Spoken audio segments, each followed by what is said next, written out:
आपके परिवार का सदस्य हूं, न मैं यहाँ प्रधानमंत्री हूं, न मुख्यमंत्री हूं। ये समझना और ये बोलना कि इस्लाम बाहर से आया हुआ कोई मजहब है, ये सरासर गलत और तारीखी एतबार से बेबुनियाद है। रेडिकलाइज करके इस्लाम पैदा हुआ। रेडिकलाइजेशन और इस्लाम दोनों एक ही है।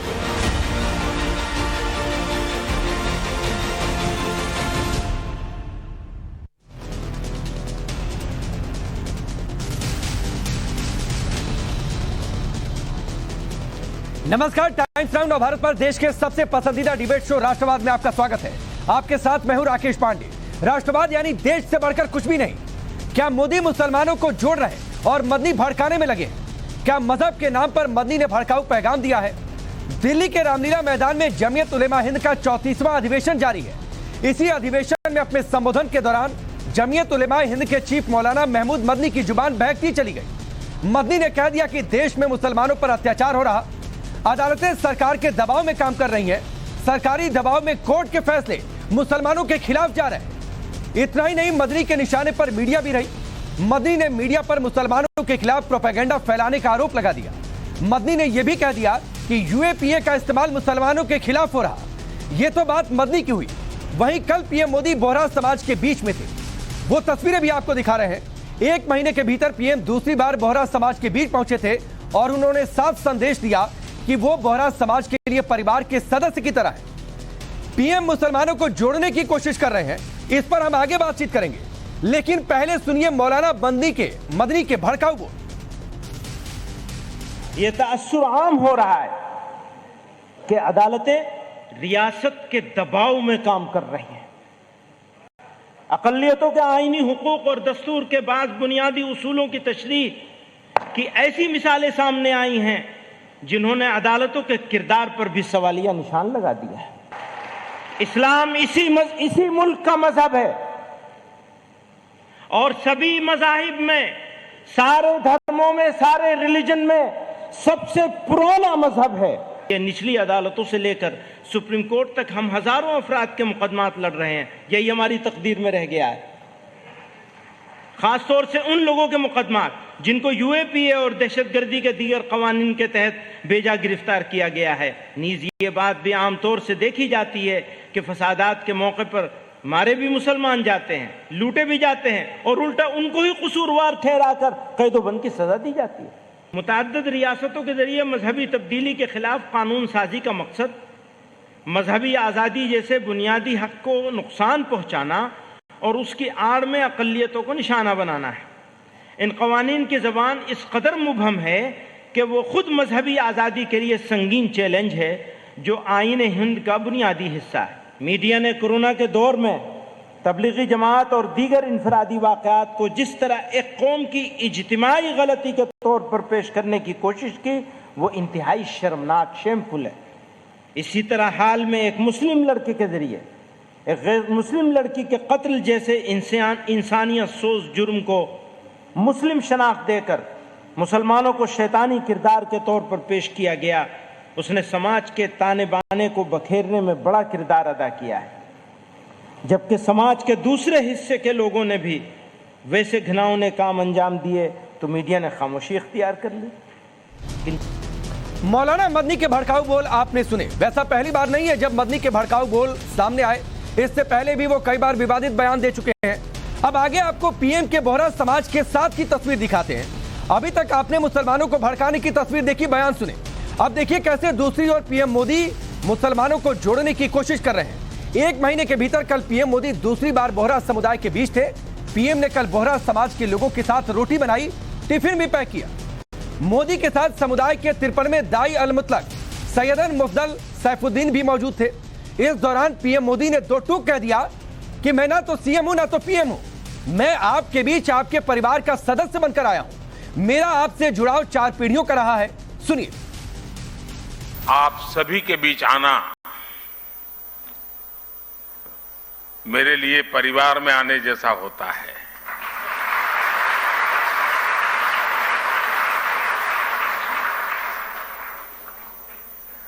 और वो जो मैंने आज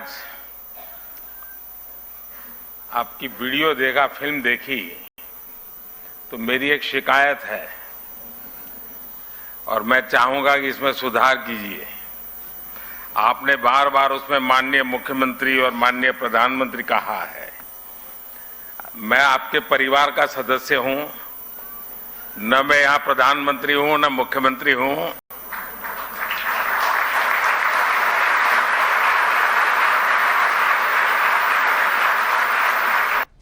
तो एक और मुसलमानों को जोड़ने की कोशिश, दूसरी ओर मुसलमानों को भड़काने की कोशिश जमीयत के अधिवेशन। जमीयत का अधिवेशन आज भी जारी है। आज इस्लामोफोबिया सहित कई मुद्दों पर प्रस्ताव आने वाले हैं। वैसे आतंकवाद पर ब्रिटेन सरकार की एक रिपोर्ट भी आई है जिसमें इस्लामिक कट्टरपंथियों का जिक्र किया गया है। इस रिपोर्ट के आते ही बवाल मच गया। सुनिए बीएचपी और कर्नाटक बीजेपी के नेता सीटी रवि ने क्या कुछ कहा। रेडिकलाइज करके इस्लाम पैदा हुआ है। रेडिकलाइजेशन और इस्लाम दोनों एक ही है, नंबर 1। नंबर 2, हमेशा रेडिकलाइजेशन कराने के लिए एक प्रोसेस रखा है। ये तबलीग के एक प्रोसेस का हिस्सा है। अलग अलग तबलीग है, वो लोग रेडिकलाइजेशन कराते हैं। We have always been saying that the threat of jihad is the most potential threat facing major parts of the world. For the jihadists, Islam has always been a religio-political expansionist movement, and that expansion is to be obtained by violence. आगे सबसे पहले उन सवालों को आपके सामने रखते हैं जिनके इर्द गिर्द आज की चर्चा आगे बढ़ेगी। पहला बड़ा सवाल दो तस्वीरों के आधार पर कि क्या एक और वाकई प्रधानमंत्री मोदी मुसलमानों को जोड़ रहे हैं और दूसरी ओर मदनी भड़काने में लगे हैं, इस पर हम चर्चा करेंगे। सवाल यह भी है कि क्या मजहब के नाम पर मदनी ने भड़काऊ पैगाम दिया है, असल एजेंडा कुछ और है, वो क्या है?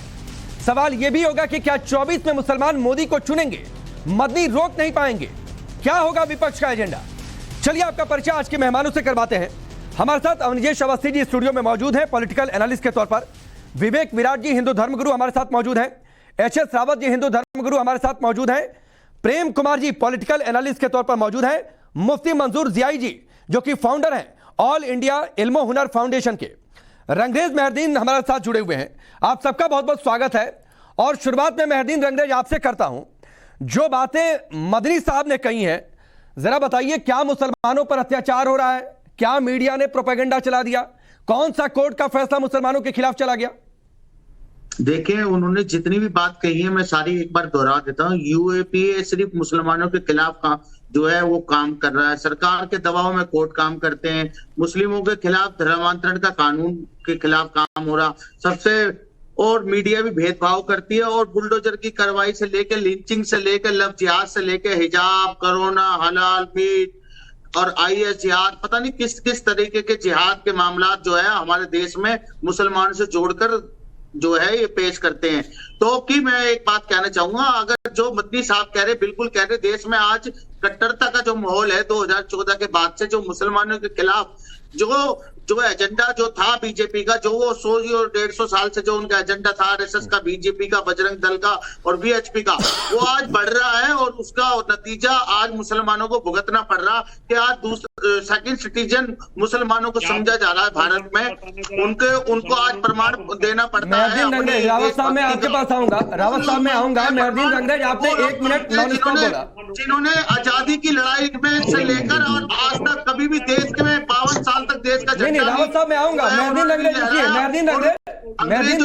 1.5 मिनट नॉन स्टॉप बोला। सुनिए ना सर, अरे सुनिए, ये जमीयत का अधिवेशन नहीं है कि यहाँ पर नॉन स्टॉप तकरीरें चलेंगी। सुना करिए, सवाल सुनिए, डिबेट का कार्यक्रम है, सवाल सुनिए और सवाल का जवाब दीजिए। रावत साहब मैं आपके साथ क्या नहीं दिखाया, अभी पूरा मदनी का स्टेटमेंट दिखाया, सारा की सारा नहीं लगाने की काम कर रहा है। रावत साहब मैं आता हूं। रंगरेज साहब बहुत पिन पॉइंट बताइए, कौन सा कोर्ट का फैसला सरकारी दबाव में कानून को ताक पर रखकर मुसलमानों के खिलाफ चला गया? मदनी साहब का बयान हमने सुनाया, कौन सा प्रोपेगेंडा मीडिया ने चला दिया जो मुसलमानों के खिलाफ एक तरफा था? पिन पॉइंट उदाहरण देकर बात करिए, इधर उधर की बात मत करिए। कोरोना में क्या हुआ था? क्या हुआ था? जी कोरोना में क्या हुआ था? कैसे क्या हुआ था रंगरेज साहब? आप घर में बैठे होंगे, कैसे टारगेट कोरोना में एक दिन भी मैं घर में बैठा, रोज घर से बाहर मुसलमानों का क्या कसूर था? ये एक आपदा थी, उसे मुसलमानों से जोड़कर देखा गया। बाकायदा पूरे प्रोपेगेंडे चलाए गए टीवी चैनलों पर, क्या ये देखा नहीं लोगों ने? फिर बाद में जब लोग हाई कोर्ट गए, सुप्रीम कोर्ट गए, वहां से फटकार लगी मीडिया को। और क्या और एक उदाहरण और पूछ रहे थे अभी, अंग्रेज वैक्सीन लगवाएंगे नहीं, स्वास्थ्य कर्मियों पर हमला करेंगे। किन बस्तियों में कहां हमले हुए मैं नहीं उसका जिक्र करना चाहता हूं। तो आप ये देखिए राकेश जी, आपका दर्द मैं समझ सकता हूं कि आपका दर्द कितना है, मगर आप जो है ना एक प्रोपेगेंडा को आगे बढ़ाने का काम कर रहे हैं। आप भी निष्पक्ष होकर बात नहीं करते, जैसे आप देश का चौथा स्तंभ है, आपको निष्पक्ष होकर बात रखनी चाहिए देश की। मेहरदीन अंग्रेज मुझे निष्पक्षता मत सिखाइए, और ना सिखा पाने की स्थिति में है। कोर्ट का कौन सा फैसला मुसलमानों के खिलाफ है? संविधान को अरे भैया, राम मंदिर का मंदा, अरे अयोध्या वाला फैसला किस बुनियाद पर आया? वो आस्था की बुनियाद पर दिया गया, और जिसने वो दिया चीफ जस्टिस का प्रेसिडेंट गोगोई, उसको 2 महीने बाद ही राज्यसभा भेज देती है भाजपा। तो ये इसका दिख नहीं रहा? कॉलेजियम को खत्म करना चाहती है बीजेपी। सारे लोग, जितनी संस्थान है देश की, सब पे आरएसएस के लोगों का कब्जा हो चुका है। नहीं, मुझे समझ में आ गया। और निजेश जी, कॉलेजियम तो दूर की बात है, ये असल में राम मंदिर का दर्द था जो मैं इतनी देर से निकलवाने की कोशिश कर रहा था मेहरदीन अंग्रेज से। राकेश जी, बड़ी साफ सी बात है। मैं मेहरदीन साहब को बता दूं आपको कि कोरोना में ये हुआ, कोरोना की जब वैक्सीन लग रही थी तो एक आपके मजहब की नर्स हिंदुओं को खाली टीका लगा रही थी और फेंक रही थी, और मुसलमानों को सही टीका लगा रही थी। अरे कोरोना की बात चल रही है जनाब, आप टीके पे चले गए अवस्थी साहब। जो कोरोना में लोगों को बताया गया और जो मरकज को एजेंडा बना के दिखाया गया कि कोरोना मुसलमानों ने फैलाया, बात उस पर करिए। मैं आपके बीच में नहीं बोला। आप बात ले गए वैक्सीन पर। कोरोना का नाम आपने लिया, लोगों ने सबने लगवाई, सबने स्वागत किया वैक्सीन का। कोरोना का नाम आपने लिया, आपने कोरोना की बात करिए ना। अरे मरकज पे बात करिए, मरकज को क्यों बदनाम मुझे किया बोलने तो दीजिए, मुसलमानों को क्यों बदनाम किया? मुझे बोलने दीजिए, मुझे बोलने दीजिए, आप बोल रहे थे, मुझे बोलने दीजिए। यहाँ पर स्टूडियो में सुन रहे थे आप, तो सुनिए ना इनको, हिम्मत रखिए, इतना दर्द मत होने दीजिए। साहब सुनिए तो, पूरी बात सुन लीजिए। आपने आजादी के आंदोलन की बात की, आप आजादी के आंदोलन की बात करेंगे, मैं नादिर शाह, अहमद शाह अब्दाली, बाबर, चंगेज खां, तैमूर लंग सबकी बात करूंगा। आप इतिहास की बात करेंगे, मैं इतिहास की बात करूंगा कि किन लोगों ने मैं भी आपसे चर्चा करने के लिए तैयार हूं। आप जिस पर भी चर्चा कर लीजिए मेरे से। अच्छा, आप इतने उतावले क्यों हैं? आप एक बार भी जवाब दे दीजिएगा ना। सुन तो लीजिए, मैंने आपकी सारी बातों का जवाब दे रहा हूं, और ये कह रहा हूं कि जो जो आपने मुद्दे उठाए उन सारी बातों का जवाब दूंगा। आपने कहा, आप अंत में आप आ गए राम मंदिर। आप ये बताइए, भारतवर्ष में अगर आप इसको अपना मुल्क और हिंदुओं को भाई मानते हैं, तो आप ये बताइए, अयोध्या में राम मंदिर बनने से आपको क्या परेशानी है? क्या नहीं बनना चाहिए था? वहां पर राम मंदिर नहीं बनना चाहिए? मतलब मंदिर तोड़े गए वो, उस पर तो आप नहीं बोलेंगे, लेकिन मंदिर बन रहे हैं उस पर आपकी आपत्ति है। आप चाहे तो मैं पूरे देखिए। अच्छा अवस्थी जी, ये बताइए, अगर मुगलों ने गलती की है तो उसकी सजा तुम आज के मुसलमानों को दोगे? ये बताइए आप। अगर मुगल जो आए थे आक्रांता, अगर उन्होंने यहाँ पर जो मंदिर भी तोड़े, मस्जिद भी तोड़ी, गुरुद्वारे भी तोड़े, जितने आपने जो है जैन और बुद्धिस्टों के मंदिर तोड़कर, उनके धार्मिक स्थलों को तोड़कर अपने मंदिर बनाए, अगर वो भी दावा करने लगे तो इस देश में बस मंदिर मस्जिद का ही मामला रह जाएगा, और कोई मामला ही नहीं है देश का। शमशान, कब्रिस्तान, 80-20 कपड़ों से पहचान, ये मैं मान गया आपकी बात, मैं मान गया कि इतिहास की बात नहीं करनी चाहिए, लेकिन जिन मुगलों ने भारतवर्ष के मंदिरों को तोड़ा, क्या उनके नाम? अरे आप मुगलों की बात मत करिए, देश को 75 साल हो गए देश को आजाद हुए हुए। अवस्थी जी, आज की बात करिए। आप मुगल में चले जाते हैं इतिहास में, आज की 21वीं सदी में बैठे हैं हम। क्या हो गया इसको? पूरी वाक्य तो बोलने दोगे मुझे? पूरा आप बोलिए ना, कौन मना कर रहा है? आप मुगलों में चले जाते हैं, आप अंग्रेजों में चले जाते हैं, आप बात हिंदुस्तान की होती है, पाकिस्तान पे चले जाते हैं, अफगानिस्तान पे चले जाते हैं। अरे बात करो ना मुद्दे की। आपकी आवाज में बंद करवा रहा हूं। मैं सिर्फ इतनी सी बात कह रहा हूं, आपने ये माना कि मुगलों ने अगर मंदिर तोड़ दिए तो उसकी बात आज क्यों करूं? मैं मानता हूं, मैं तब बात नहीं करूंगा कि जिन्होंने हिंदुस्तान में आकर के अत्याचार किए, आक्रमण किए, मंदिर तोड़े, उनके नाम पर यहाँ के शहर, गलियां, सड़कें, राजमार्ग होने चाहिए क्या? जिन्होंने मंदिर तोड़े नहीं होने चाहिए, नहीं होने चाहिए ना। तो इसलिए अब जब मुगल गार्डन का नाम अमृत उद्यान हुआ तो कौन लोग विरोध कर रहे थे? कोई विरोध नहीं किया किसी ने, कोई विरोध नहीं। विरोध आप विरोध करते हैं और आप झूठ बोलते हैं नेशनल चैनल पर बैठ करके। विरोध करा किसी ने? बताइए किस मुसलमान ने विरोध किया? बताइए कौन सड़कों पे आया? बताइए, एक नाम बताइए। अवस्थी जी आ जाओ, बताता हूँ, आज नाम बता के जाइएगा।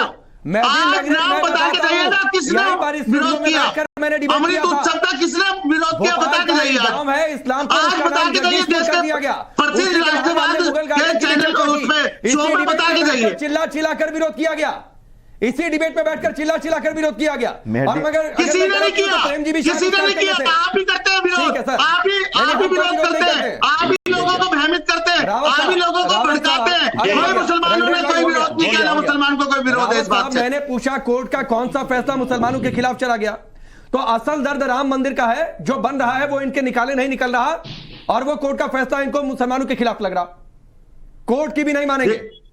राकेश जी सुनिए, कोर्ट का सम्मान करते हैं मुसलमान, देश के संविधान का सम्मान करते हैं, कानून का सम्मान करते हैं, मगर कुछ लोग हैं जो देश को हिंदू राष्ट्र बनाना चाहते हैं, और एक तबका ऐसा भी है जो इस्लामीकरण की बात करता है। मैं उन दोनों को जो है आतंकवाद की नजर से देखता हूं। नजर में आप कोई कोर्ट के फैसले का मान नहीं रख रहे, वरना आप इस फैसले पर सवाल नहीं उठा रहे होते।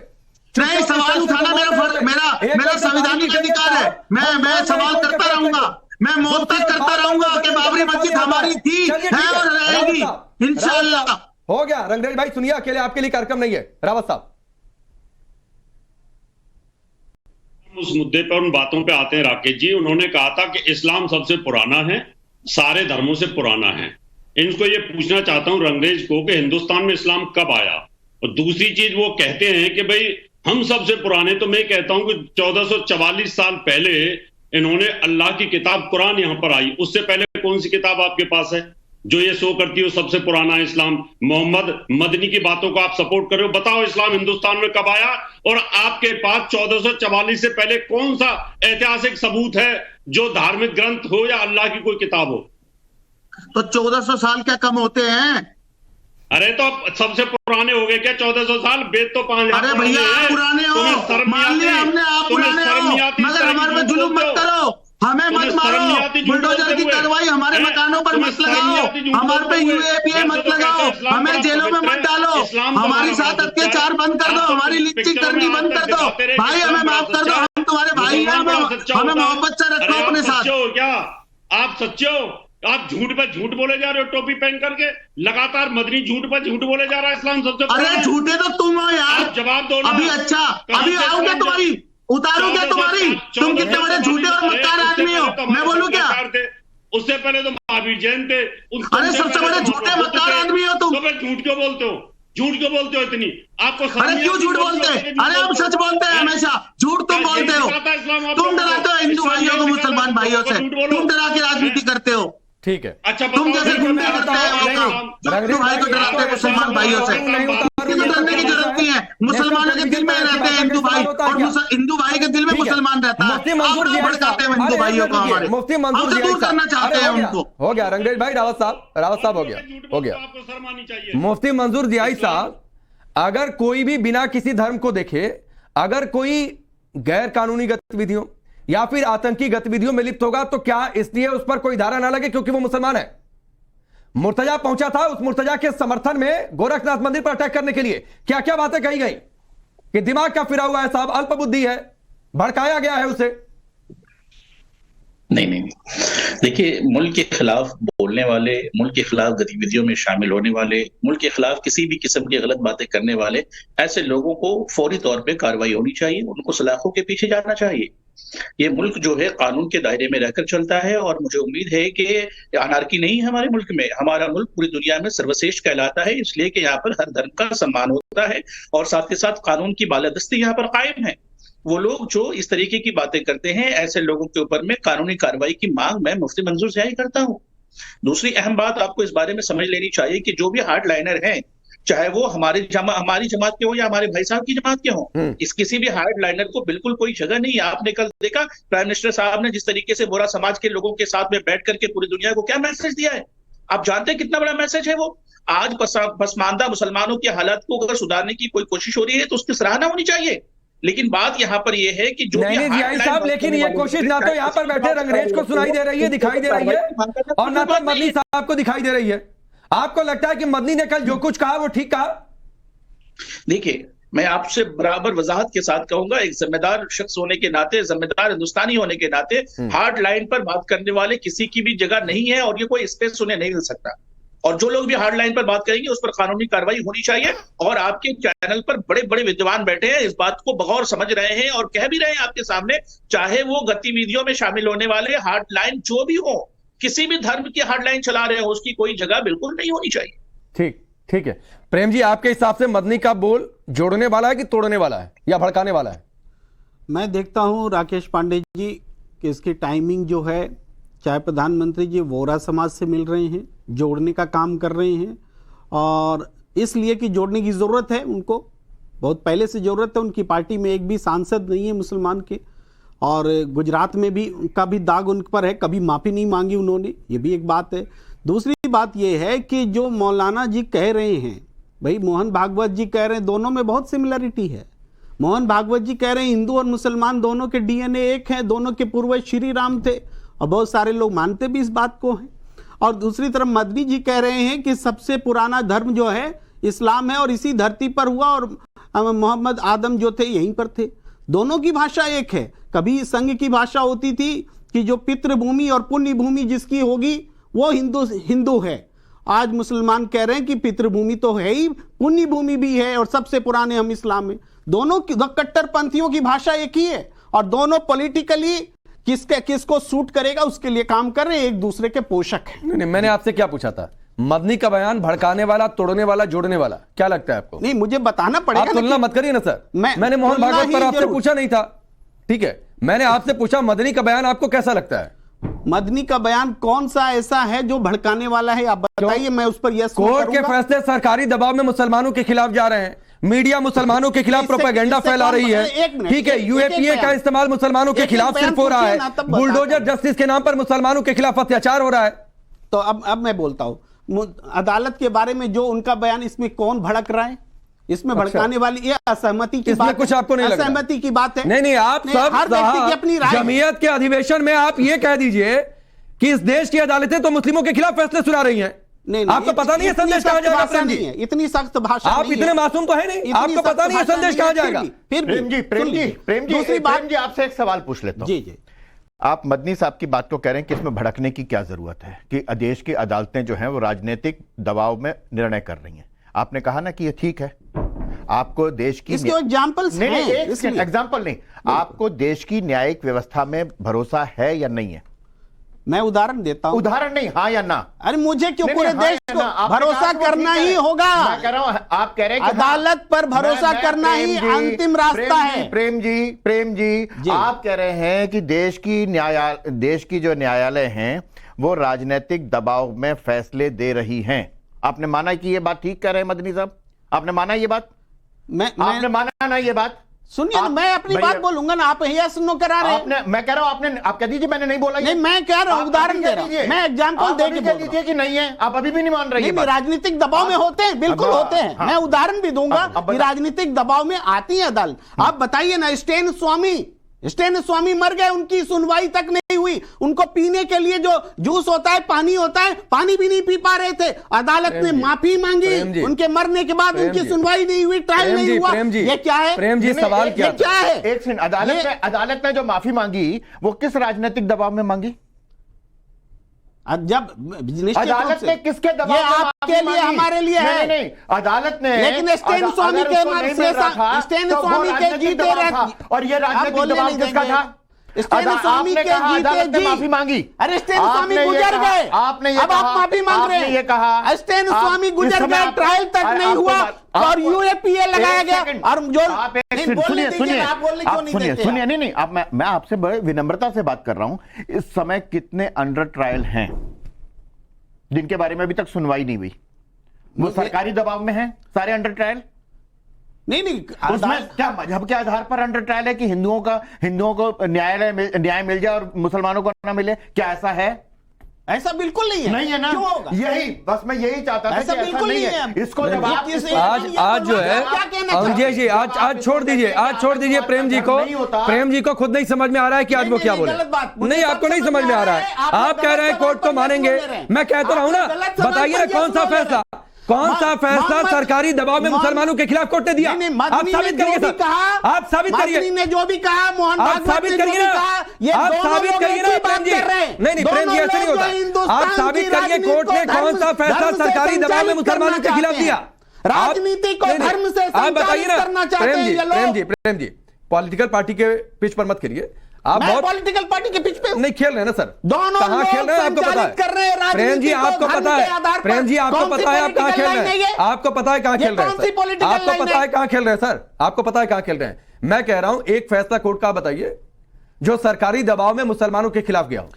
सबसे बड़ा फैसला तो आस्था के आधार पर फैसला देना सुप्रीम कोर्ट का फैसला है। दुनिया इस पर सवाल उठा रही है। आ गया दर्द, कि भाई दर्द की क्या बात? दर्द है, आस्था पर कोर्ट फैसला देता है, सबूत पर कोर्ट फैसला देता है। सुप्रीम कोर्ट ने तो आधार ही बदल दिया। दुनिया सवाल उठा रही है हमारी अदालत पर। दुनिया किसने सवाल उठा दिया? प्रेम जी किसने? दुनिया में कौन? अरे कौन? हवा में बात करेंगे क्या? आर्टिकल हवा में बात करेंगे क्या? आपको लगता है कि कोर्ट ने सही फैसला नहीं दिया तो जाकर चैलेंज क्यों नहीं कर दिए? चैलेंज क्यों नहीं कर दिए? फिर भी एक टिप्पणी फिर मैं आगे बढ़ता हूँ रंगरेज साहब के पास। अरे ठीक है, ये कहीं नहीं लिखा हुआ था कि कोई चारा नहीं है। ये फैसले में कहीं नहीं लिखा हुआ था। सुप्रीम कोर्ट ये फैसले में कहीं नहीं लिखा हुआ था। गैर जरूरी बात नहीं। प्रेम जी आप पत्रकार रहे, बिल्कुल गलत कोट मत करिए। अवनीश जी एक जवाब, फिर मैं रंगरेज साहब। बस एक छोटा सवाल प्रेम कुमार जी, वो जो शाहबानो वाला केस हुआ था वो आस्था के आधार पे दिया था या किसी कानून के आधार पे दिया था? क्या कोर्ट ने फैसला किया था? क्या किया था? क्या किया था? उसको कैसे बदला? किसने बदला? मैं यही कह रहा हूं। एग्जैक्टली मैं यही कह रहा हूं। वो निर्णय नहीं दिया था ना, फिर सरकार ने क्यों बदला? उसी सरकार क्या बदला? सरकार ने क्या निर्णय बदल दिए? सुप्रीम कोर्ट बताइए ना। शाहबानो फैसले गलत बदला मजहब के आधार पर। ये बात ही गलत है कि शाहबानो का फैसला किसी ने बदला। किसी ने नहीं बदला शाहबानो का फैसला। प्रेम जी अपना फैसला। प्रेम जी शायद कहां बदला फैसला? कुछ साल पीछे चले जाइए सर। आज मैं भी बोलता हूं, आप भी बोलिए। बताइए ना, बताइए, बोलिए शाहबानो केस क्या था और क्या हुआ? शाहबानो केस में जब गुजारा भत्ता देने का सवाल आया, सुप्रीम कोर्ट ने कहा कि गुजारा भत्ता हस्बैंड को देना चाहिए। फिर सरकार ने कहा कि नहीं देना चाहिए। नहीं, गलत बात। सरकार ने क्या कहा? मुझे बोलने दीजिए। सरकार ने कहा गुजारा भत्ता देना चाहिए, लेकिन सरकार अपनी ओर से देगी। यही तो हुआ था। एक सेकंड, जस्ट एक धर्म के लोगों को सरकार देगी? नहीं,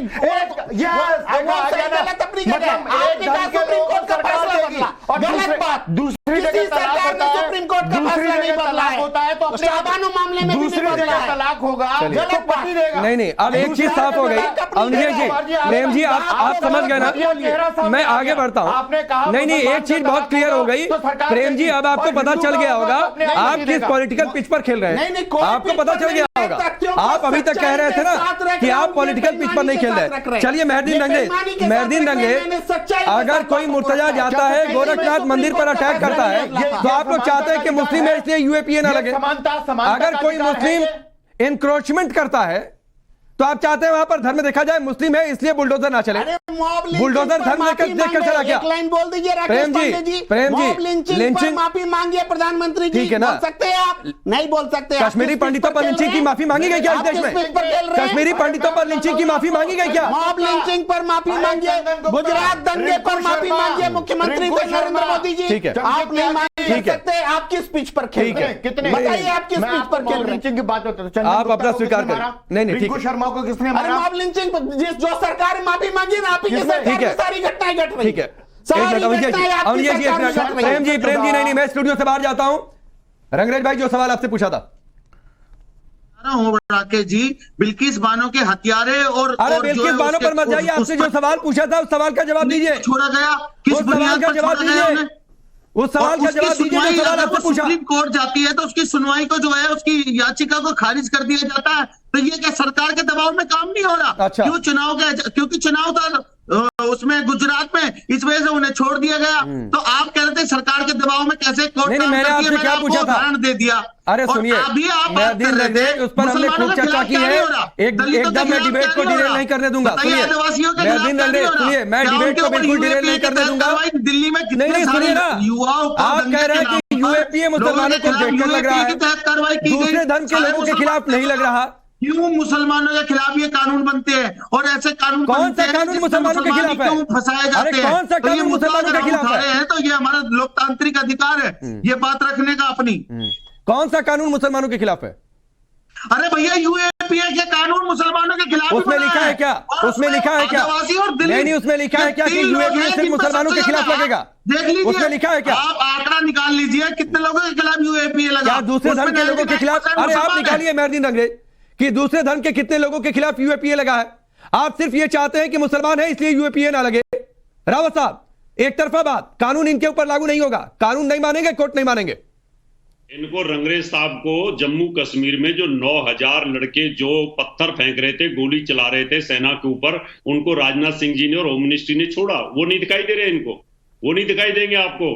अरे यार तुम 90 की बात ले जाते हो, मैं कहता हूँ आज की बात करो।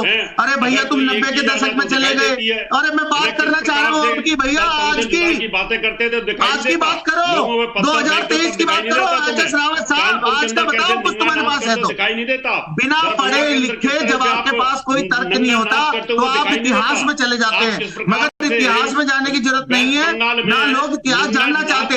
आज की बात करो, आज की बात करो, मुद्दे पे बात करो। मुसलमानों का नंगा नाच दिखाई नहीं देता पूरे हिंदुस्तान में तुम्हें। अरे हिंदुओं का नंगा नाच नहीं दिखाई दिया गुजरात अच्छा, में, एक कहते मुसलमानों के साथ मार रंगरेज भाई, रावत साहब मैं आता हूँ जीआई साहब आपके पास ही आता हूँ। रंगरेज भाई एक सवाल मैं और ऐड करता हूँ। अरे सुनिए रंगरेज भाई, जेलों में डाला गया, ये सब चीज सुनिए, एक मिनट सबकी आवाज डाउन करिए, सबकी आवाज डाउन करिए, अरे गलत, सबकी आवाज डाउन करिए। मेहरदीन रंगरेज और रावत साहब मैं सबसे कह रहा हूँ, नेशनल टेलीविजन पर बैठते हैं, भाषा की मर्यादा बनाकर रखिए सर, वरना बोल दीजिए कि हम भाषा की मर्यादा तोड़ देंगे, आपके डिबेट में आएंगे, मैं नहीं बुलाऊंगा सर। तो एकदम भाषा पर संयम रखिए। रंगरेज भाई, यहां पर आपको लग रहा है कि सरकारी हस्तक्षेप हो जा रहा है। ब्रिटेन सरकार की एक रिपोर्ट आई है, वहां पर कौन सा हस्तक्षेप है? आतंकवाद पर, कि इस्लामिक कट्टरपंथियों का दबाव है, प्रभाव है। अरे यूएस की रिपोर्ट आई है बाकायदा, वहां पे बताया गया। अरे बताइए ना जो पूछ रहा हूं, अरे जो पूछ रहा हूं वो बताइए ना।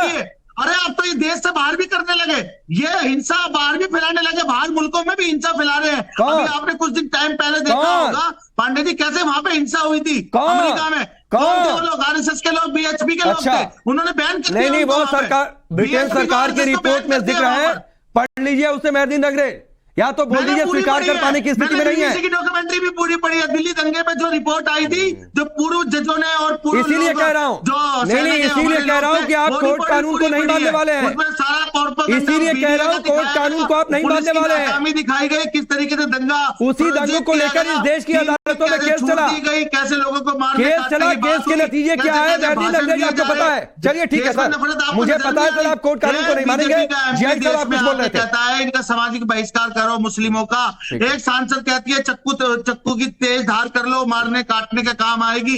ये सब बयानबाजी पांडे जी आपको नहीं दिखती। उसके बावजूद सुनिए ना, सुनिए मेहरदीन अंग्रेज, आपका हक, मैं आता हूँ जीआई साहब, मेहरदीन अंग्रेज सुनिए, उसके बावजूद इस देश में कुछ नहीं हुआ।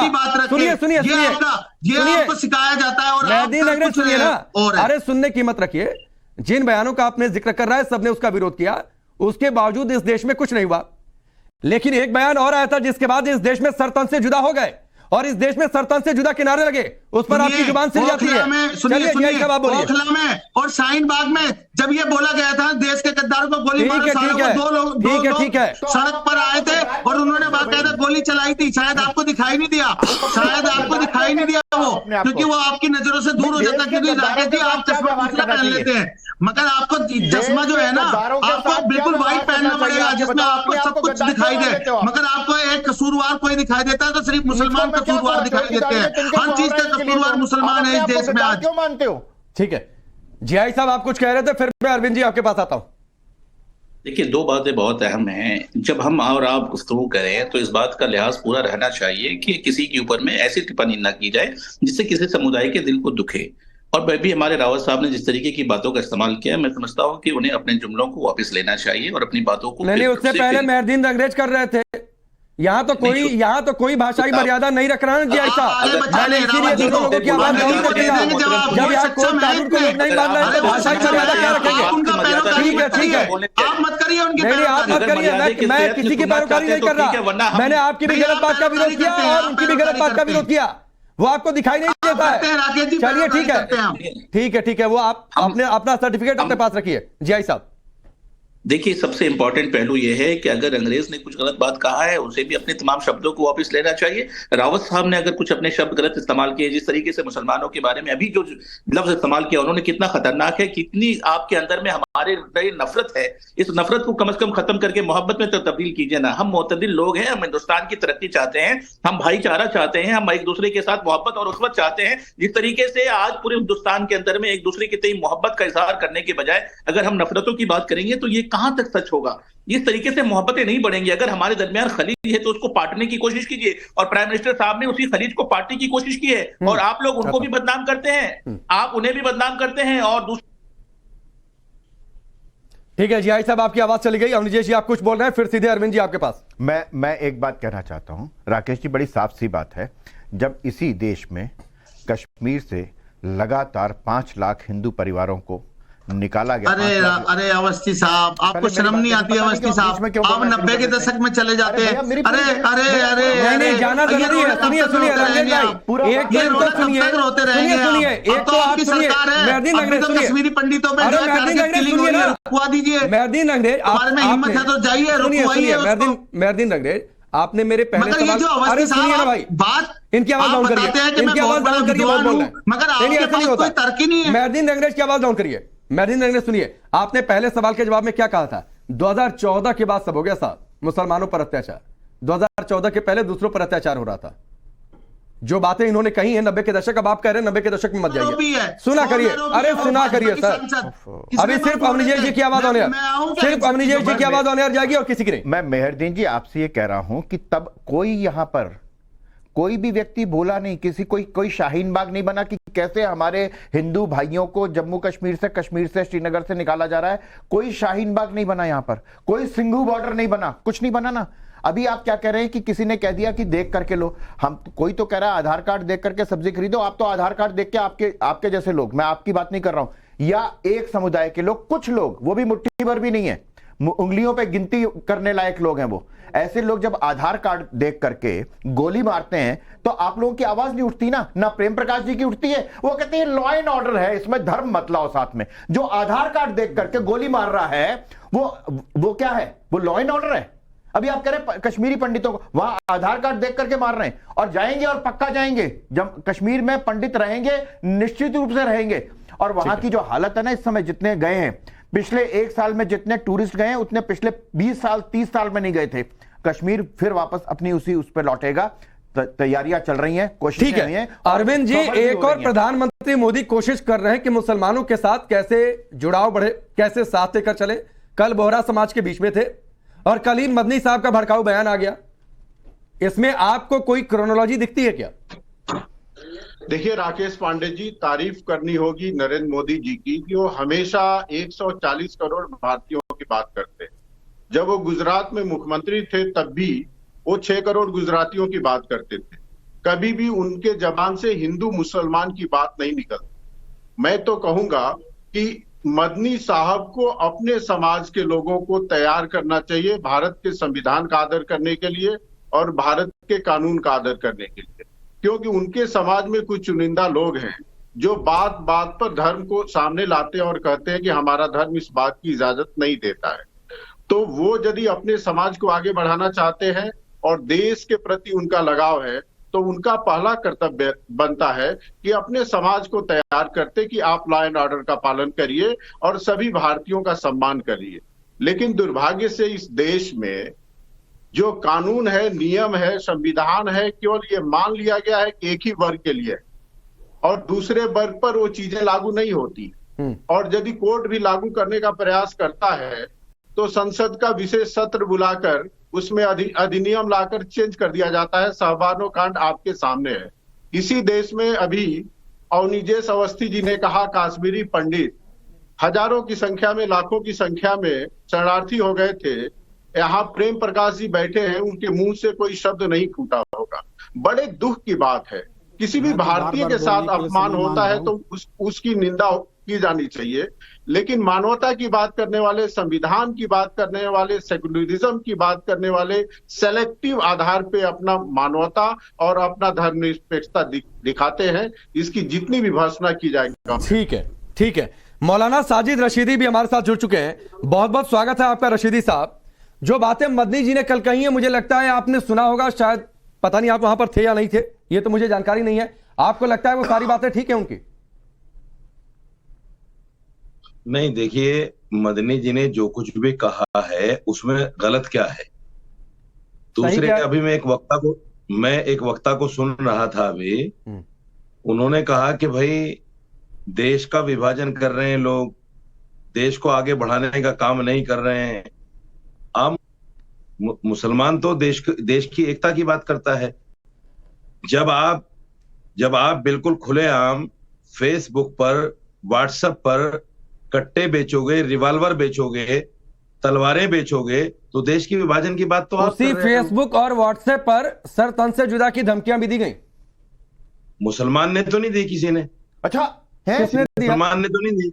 अच्छा, आप नहीं मानते तो अगर किसी मुसलमान ने सरतन से जुदा की बात भी की है तो मुसलमान ने ही खड़े होकर उसका विरोध किया है। हमने विरोध किया है, सबने विरोध किया है। प्रेम प्रकाश जी, मुसलमानों ने नहीं की थी ये? आप एंकर हैं? नहीं, मैं पूछ रहा हूं आपसे। आपने कहा ना बोलने का मौका नहीं मिल रहा। मैं जवाब बोल दीजिए। मैं इंतजार कर रहा हूं राकेश पांडे जी को, मुझे देंगे बोलने। चलिए आप जवाब दे दीजिए। मैं रशीदी साहब से बात कर रहा था। प्रेम जी छोटा सा जवाब दे दीजिए, फिर मैं रशीदी साहब पर दोबारा जाता हूं। मैं बीच में दोनों ने सवाल उठाए, अरविंद जी ने भी और अवनीजेश अवस्थी जी ने भी, कि कश्मीर में जब चुन चुन करके, पहचान करके, धर्म के आधार पर आधार कार्ड देख करके जब मारी जाती है तो बहुत लोग चुप रहते हैं। जब नहीं, अरे अब इसी जनवरी में, सुन लीजिए, इसी जनवरी में अभी भी हुआ है, मैं उससे कहां मना कर रहा हूं कि है। लेकिन यही घटना पंजाब में भी हुआ करती थी, जबकि पहचान करके बिहारियों को मारा जाता था। वो आतंकवाद का युग था। तो आतंकवाद से, आतंकियों से लड़ेंगे आप कि धरना प्रदर्शन करेंगे? किसकी जिम्मेदारी थी? 1990 में जब ये घटना घट रही थी, कश्मीर से पलायन हो रहा था, भारतीय जनता पार्टी बीपी सिंह की सरकार के साथ खड़ी थी। जगमोहन जी थे वहां पर, और सब लोगों ने मिल करके क्या किया? उसके बाद से आज भी पंडित, जो कश्मीरी पंडित है, उनके लिए क्या कर रहे हैं? वो मारे जा रहे हैं। ठीक है। जिस पॉलिटिकल पार्टी का आप पक्ष ले रहे हैं ना, 70-75 साल तक उसकी सरकार रही है, उन्होंने क्या किया नहीं किया वो शायद आप बेहतर बता पाएंगे। नहीं, सवाल कोई बाजी नहीं उठा रहे। चलिए मैं आगे बढ़ता हूं सर। मैं कश्मीरी पंडितों पर नहीं डिबेट कर रहा हूं। मैं कश्मीरी पंडितों पर डिबेट नहीं कर रहा सर। आप तो बात समझ में, रशीदी साहब, राकेश पांडे बोलेंगे, रशीदी साहब, अगर मदनी साहब कहें कि कोर्ट का फैसला सरकारी दबाव में मुसलमानों के खिलाफ जा रहा है, इसमें आपको कुछ गलत नहीं लगता?